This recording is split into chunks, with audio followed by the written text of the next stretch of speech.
Good morning, everyone. So today, I want to share with you a consumer's perspective on Manuka honey, to give you an idea of how popular Manuka honey is around the world. Why are consumers buying Manuka honey? What are some of the key challenges we need to ensure that we are addressing from a marketing perspective?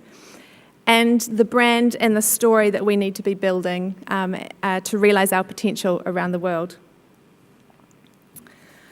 So let's start by looking at some research. Consumers around the world are still in the early stages of discovering Manuka honey. And our research shows that whether it's Europe, the USA, Southeast Asia, or China, awareness levels of Manuka honey are still under 50%, and in many of these regions, in many of these big regions, still under 25%. So we're still a niche product with the opportunity to move more mainstream and move more towards mainstream awareness and mainstream consumption. What's appealing about the research also, it shows that when consumers are discovering Manuka honey, that they have a really strong likelihood of purchasing it. So they're buying into the story of Manuka honey. So if we can drive more people to become aware of our product, we can grow the market substantially. So it's a really exciting future. In front of us is the opportunity to drive that discovery of Manuka honey and tell the story of this unique, natural, functional food. Now, even though we're limited in our ability to espouse those natural health-giving properties of Manuka honey, consumers who know about Manuka honey do inherently know about the benefits. And they're broad, and I've put a few of them up there. People are buying and know about Manuka honey for general immunity and wellness, digestive and stomach health, for energy and recovery, skin health, acne, wound healing, as well as the broader basic benefits of natural sweeteners in food and beverages. We're positioned to capitalise on a global trend of consumers turning to natural health products, and within that, functional foods, for both preventative and treatment health. And it's with this in mind that I think it's important that we step back and consider our competition on a global stage to be the same products that are in the same consideration set as Manuka honey. What are we competing against for every Manuka honey dollar?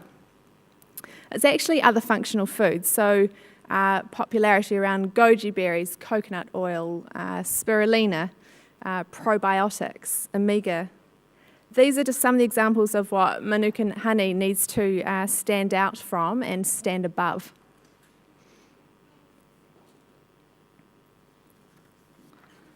So why are consumers and retailers buying, what are they buying into when they're buying Manuka honey? Consumers are looking for health from natural sources, and they're returning to foods as their source of health and wellness. So Manuka honey is falling into a trending sweet spot of functional foods in the natural health category. And this is excelled by the fact that we do have science and research backing, and that we're known for the functional efficacy of Manuka honey. The third thing is our unique New Zealand story, something that all our New Zealand honeys can command a premium for. It's the clean, green environment, and literally consumers are visualising and valuing our bees flying in clean air, accessing clean water, clean, safe spaces for bees to forage, as well as the perceived food safety. So the safety measures that we apply, the regulatory standards that we apply, and that lack of corruption that reinforces that this product is safe, it will have been tested, and it is genuine. And they're also valuing the people, the New Zealand people, the honesty, the ingenuity, the ethos of the New Zealand people, and this in total is enabling New Zealand honey products to command a premium.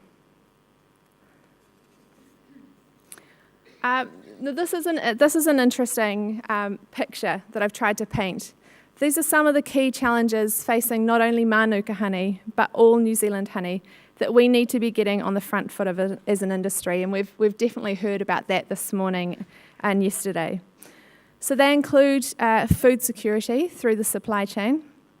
So this is the proven traceability that we've been hearing about, measures against adulteration with or C4 sugars and sugar syrups coming through, adulteration of MGO levels through the heating, a lot of inquiry around tamper evidence. Consumers are also looking for proof points of natural. So we get a lot of questions around raw or unpasteurised, non-GMO, particularly out of the US, and organic as well. These are all drivers of consumer inquiries that come in on a daily basis. Thirdly, a topic that is growing rapidly and that we need to continue to build a really good evidence bank for is contamination and links to human health issues. So that's the herbicides, insecticides, pesticides, antibiotics. We can see how big this is becoming from recent media interest and the amount of inquiries we're getting as an industry. No matter whether that's from Europe, they're coming from the USA. You might have seen some of the articles coming out of Hong Kong in the last couple of weeks. Oops, sorry. Another area is, and one of the biggest challenges to Manuka honey and to the value story is the confusion over the grading and the rating systems. We've got systems that measure methoglyoxyls, systems that measure pollen, systems that measure bioactivity. It takes so much work for the consumer to work out what they're buying. Added to this now, we've got monofloral versus multifloral or blend.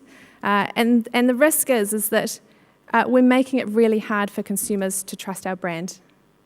And at the price point that we are commanding, they will walk away and they will choose another health product instead.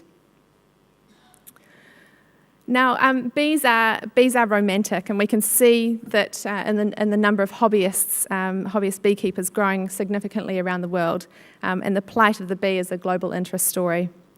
So it's no surprise we also get lots of questions about the bees. How do we look after our bees? Are they starving? Are they being exploited? What are our sustainability practices and policies around bees and around land? And this is also heightened by the stories of bee thefts that get global media attention around the world. Lastly, another one touching on is we have a lot of global competition nipping at our heels. So Australians claiming Manuka honey as their own is the start of countries potentially claiming the same, and we need to be on the front foot of that. So from a marketing perspective, I see that there are a lot of work programs that we need to be on the front foot of as an industry to really realise our potential, to protect and grow our Manuka honey brand with consumers, retailers and regulators on a global stage. Our testing banks have to have proof of safety, of food safety. We need to get alignment on our rating systems, and I challenge us to even consider whether we could get to one rating system that could represent New Zealand. We need to be protecting the name through the trademarks and geographical indication. We need to be continuing to deepen the science, both from an origin perspective and from an efficacy perspective. And we need to be influencing regulatory bodies and markets so that they're governing genuine Manuka honey and they are taking on that role of governance. And we need to be working on the front end with consumers and retailers. We need to be building, protecting and telling the story of Manuka honey to our global audience. I think we can really take inspiration and insight from the wine industry, who have built their New Zealand wine story over the past 2 decades. For us to have one industry story that we can all tell, a story that is rich and consistent as well as simple and understandable. A story that over time we could build chapters to, such as sustainability. We could start to build regional stories. I believe we do need a regional marketing a promotional marketing program that does target the retailers, the consumers, and the regulators, and that we're really driving to build preference globally for real Manuka honey. And in doing so, I believe we will premiumise Manuka honey and will continue to build value in our unique offer and really de-risk ourselves from becoming a commodity around the world. A lot of people, when we talk about this, say, well, what about our company brands? Well, in fact, I believe that this approach actually gives space and resource for brands to elevate, to tell their own rich brand story.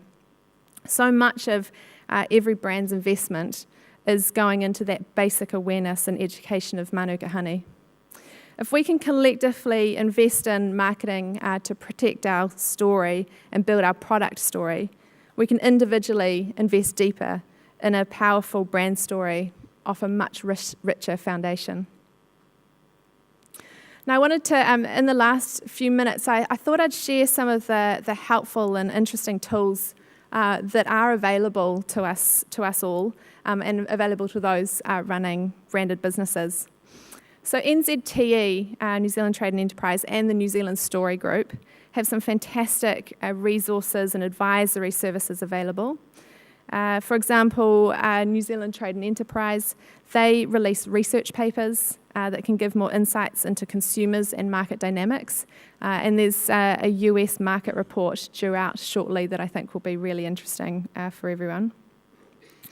For those that are interested in China, and those that might know a little bit about WeChat, which is that green icon up there, there's a fascinating short video online if you Google the New York Times WeChat that summarises wonderfully the phenomenon and power of WeChat, and I highly recommend taking a look at that. For those that are investing in marketing, I recommend that you really do explore digital marketing opportunities. It is a very efficient way of targeting your consumers and connecting with consumers. And lastly, there are some great companies here at conference that are bringing new technologies to help with authenticity and to help with traceability, particularly in a packaging space as well. So I encourage you to go and talk to them here today. So in summary, from a marketing perspective, it is evident and exciting that New Zealand honey has a really attractive future, and our potential to reach $1.3 billion is real.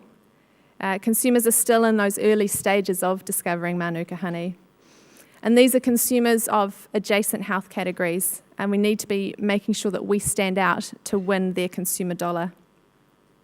Our New Zealand origin needs to be protected and fully developed.